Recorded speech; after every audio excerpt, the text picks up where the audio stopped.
सभी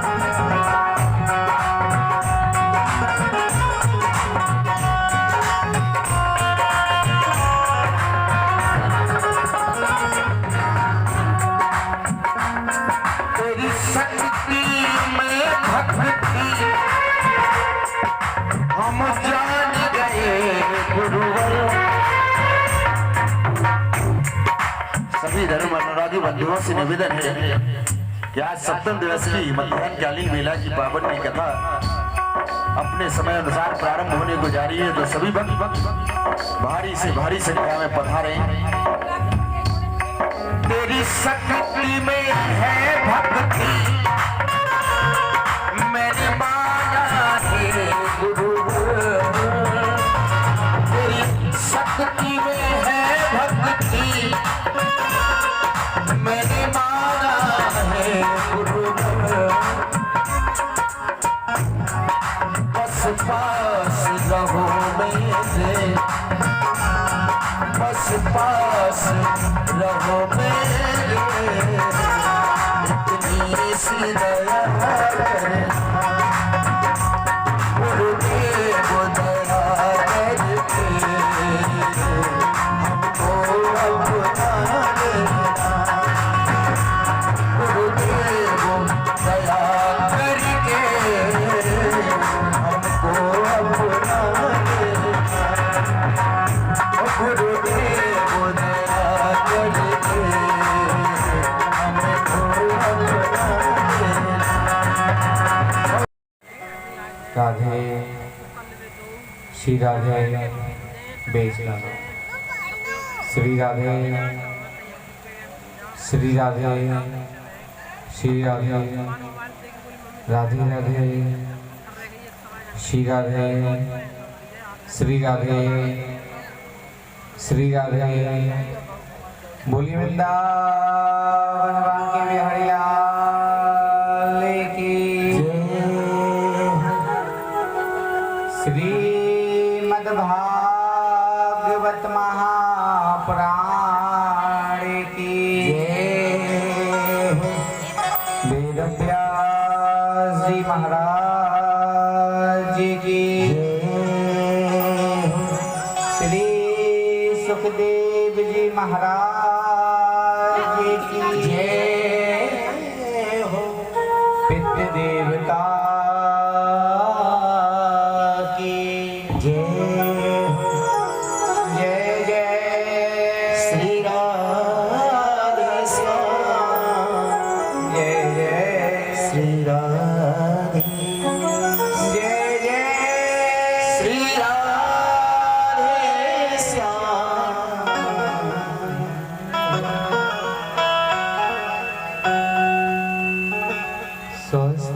श्री गणेशाय नमः।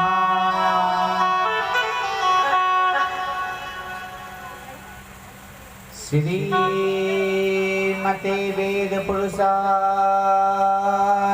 नमः। श्री रामचंद्राय नमः।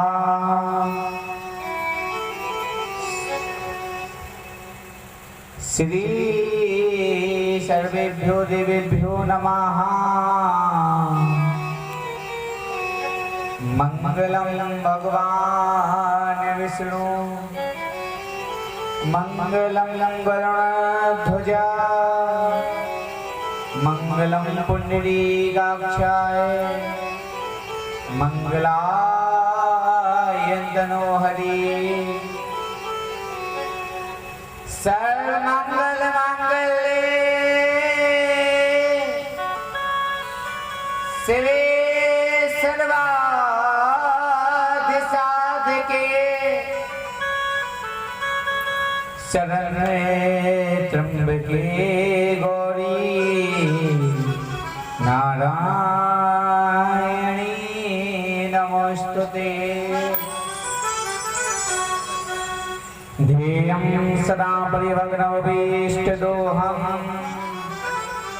तीर्थास्पदं शिवनजनुतं शरण्यं विद्या विपूतम् वन्दे महापुरुषते चरणारविन्दम्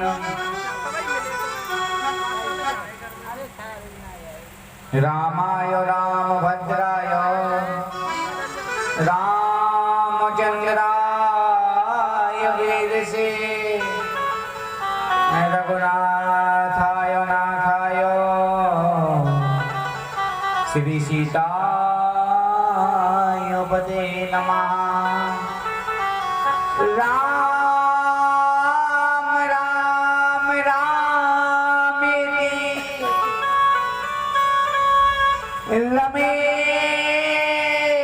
रामे मनोरमे सहस्रनाम ततुल्यं सिया राम नाम वरानने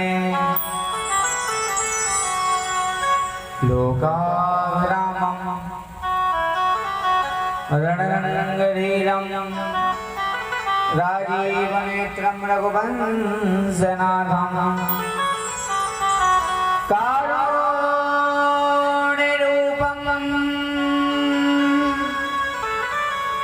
करुणाकरन्दं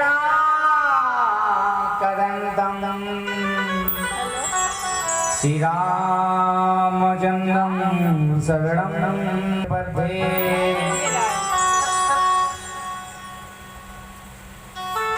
मनोजविमामतुल्यवेगं यदेन्द्रियं योधिमदारिष्टं वाताजगङ्गानदयोर्मुख्यं श्रीरामदूतं शरणं प्रपद्ये। मैं सब द्वार को छोड़ के आयो हूँ तेरे द्वार, हे वृषभान की लाडली निक मोरी ओर निहार। नंद बरसाने की श्री राधा, नंद गांव की श्री श्याम, इन दोनों के चरणन में मेरो बारंबार प्रणाम। भाव के साथ जयकारा लगाएंगे। बोलिए बांके बिहारी लाल की जय हो, राधा रानी सरकार की जय हो, श्रीमद् भागवत महापुराण की जय हो, वेद व्यासी महाराज की जय जय श्री राधे श्याम, जय जय श्री राधे श्याम। सीधा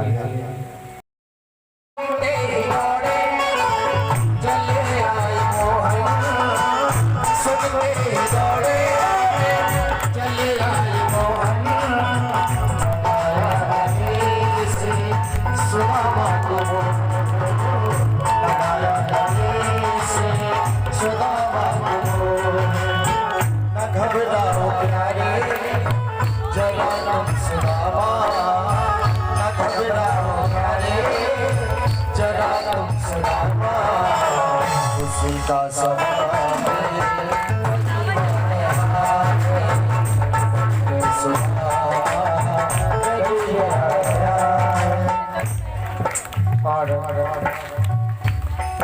सुदामा दास जी महाराज को अपने महल में लेके आए और सुदामा जी को महल में लाने के उपरांत अपने ही आसन पर बैठाए। पे अपने सुदामा बिठाए, बराबी पे अपने सुदामा बिठाए। श्याम ने दुलारे हो, श्याम ने दुलारे। महाराज रुक्मणी जी को बड़ा चंबा हुआ। एक ऐसा मेहमान आया है आज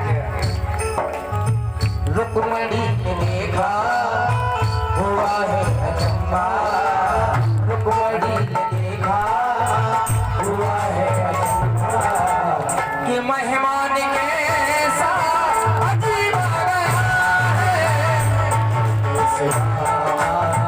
गरीब आ गया है, भटकते भटकते न जाने कहाँ से तुम्हारे बगल में अजीब आ गया है, तुम्हारे बगल में गरीब आ गया लगता है। और गोविंद अब तो मुझे शरीर की, हे गुरुदेव हे सदगुरु, अब तो मुझे शरीर की चिंता ही नहीं है, क्योंकि मेरी आत्मा परमात्मा। आज का जी अंतिम उपदेश होगा। इस सत्संग से आपने अपने मन में या आपके मन में एक बात बैठ गई, आपका कल्याण हो जाएगा। एक छोटा सा दृष्टांत है, देखो अभी मुझे कथा करना नहीं आता है, मुझे कथा करना नहीं आता है, मैं सीख रहा हूँ अभी। तो मुझे तो नहीं लगता है कि मैंने आप लोगों को खुश किया होगा। मेरी बोली बांकी बिहारी लाल की, अगर मेरी संपूर्ण कथा आपको समझ में ना आई हो तो केवल उसमें से एक बात भी अगर आपके जीवन में आ गई तो समझो आपका जीवन बदल जाएगा। मैं सब रोएंगे, इसके पहले हम चाहते हैं थोड़ा आनंद ले लिया जाए। और सभी भक्तों की इच्छा हुई कि ब्रज की होली होना है, होली खेल ली है। बोली बांकी बिहारी लाल की। आइए यहाँ से पहले व्रत चले, व्रत चलने के बाद क्या है, मैंने सोचा कि अगर रुला के जाऊंगा तो अच्छा नहीं लगेगा, नचा के जाना चाहता हूँ।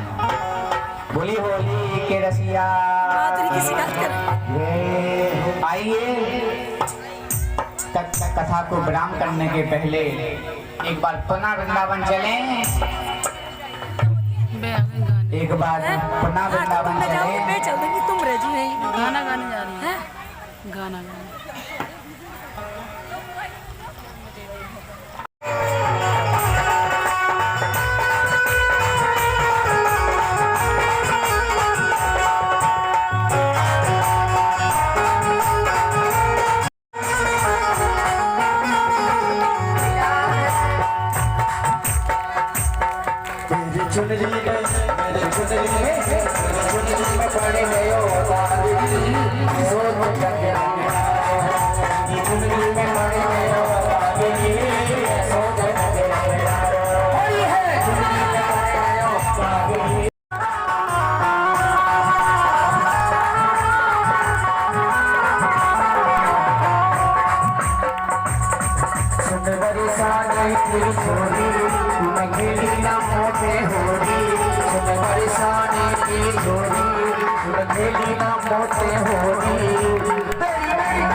करेंगे वही खड़ा रहेगा, वरना सब बैठ जाओ। आनंद जब भी आएगा, बैठ के देखने में आनंद आएगा।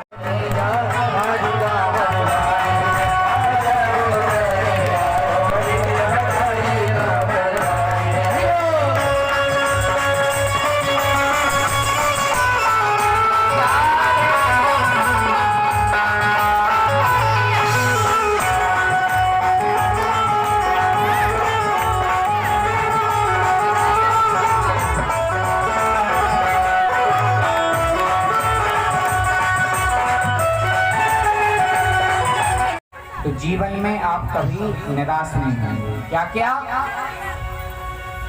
एक व्यास जी श्रीमद् भागवत कथा सुना रहे थे। यह आज का अंतिम उपदेश होगा।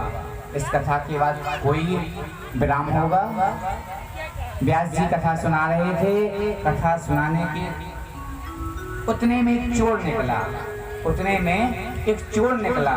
व्यास जी ने 3 बातें बोली और 3 बातें आप भी मानोगे तो आप भी जीवन में सुखी रहोगे। क्या क्या क्या क्या बोला उन्होंने?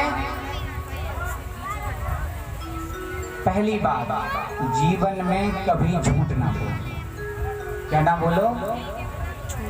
क्या नहीं बोलना है जीवन में कभी? जीवन में कभी झूठ ना बोलो। जिसका नमक खाओ उसका निभाओ। दूसरी बात, जिसका भी नमक खाओ उसका नमक भजाओ। तीसरी बात, गुस्से में कभी भी निर्णय मत लो। डिसीजन गुस्से में कभी भी मत लो। चोर ने 3 बातें सुनी। पंडित जी कह रहे हैं कि हमेशा सत्य बोलो, हमेशा सत्य बोलो। दूसरी बात पंडित जी ने बोली कि जिसका नमक खाओ भजाओ। तीसरी बात बोली, गुस्से में कभी डिसीजन मत लो। चोर का काम क्या है? चोरी करना। चोर ने कहा क्या सत्संग की बातें जीवन में मान्य होती हैं? आज मैं देखता हूं सत्संग में कितना सामर्थ्य है। राज्य में चोरी करने गया, सैनिकों ने पकड़ लिया। कहाँ जा रहे हो? उसे सत्संग की बात याद आ गई। व्यास जी कह रहे थे जीवन में हमेशा सत्य बोलो। उसने क्या बोल दिया?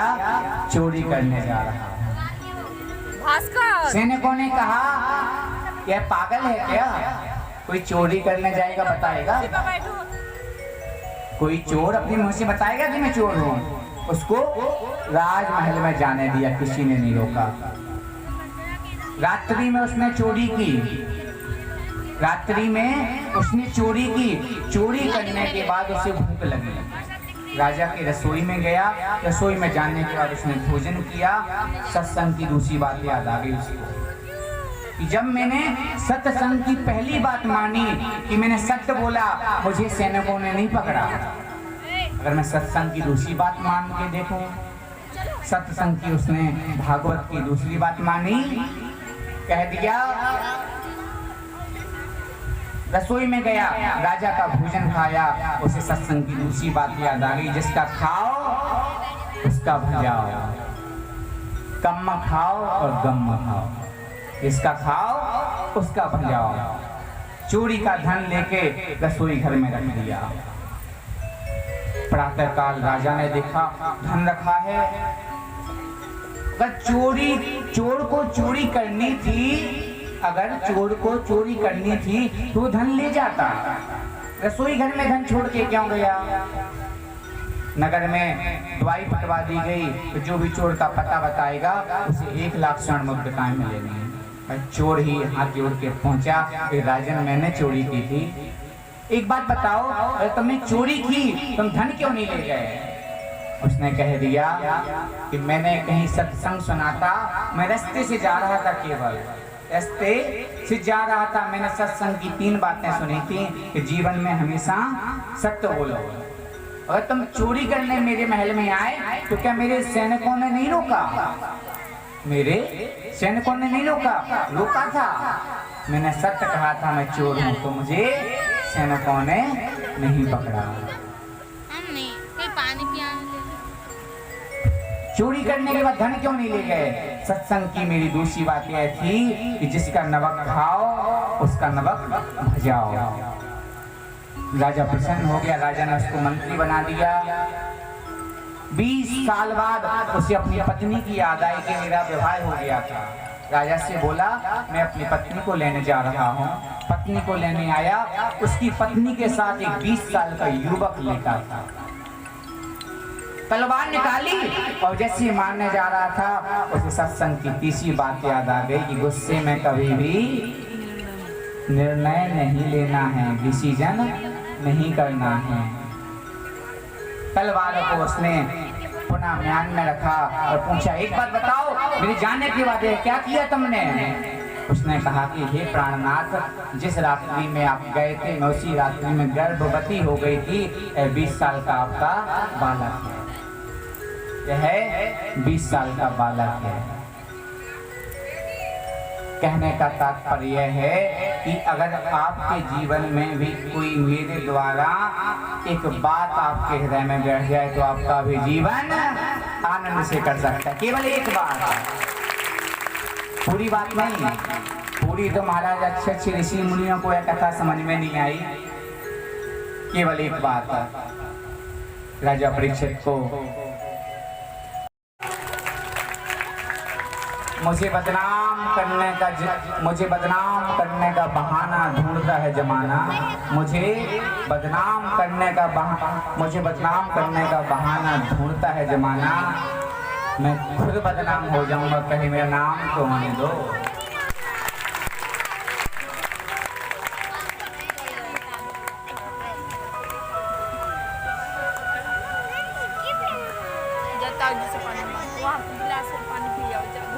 इसी के साथ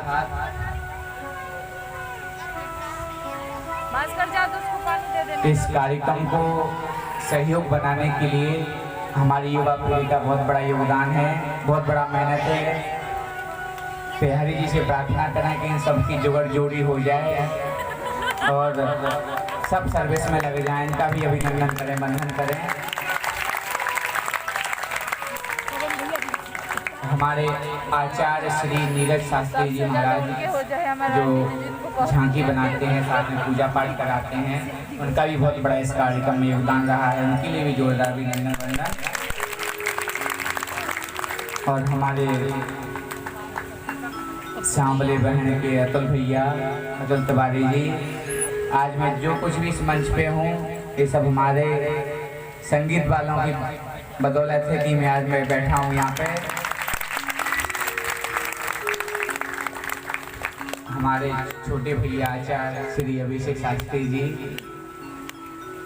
अभी इस लाइन में आए हैं, सीखेंगे, सीखते सीखते तो बड़े होते हैं। इधर जोरदार तालियां बजाएं। बिहारी जी ने भी खूब तरक्की प्रदान करे, खूब ये आनंद में रहें, खूब जीवन में रहें। प्यारे, एक बार पुनः माताओं में अपनी तरफ से और हमारे परिकर की तरफ से इस मंच से अगर कोई बात ऐसी निकल गई हो जो आपके हृदय में बुरी लगी हो तो उस बात को हमारी दक्षिणा के रूप में हमें वापस दे देना। और इसी के साथ वाणी पर विश्राम और अगला कार्यक्रम इंदौर के पास धार है। हम लोगों का तो सखियां प्यारी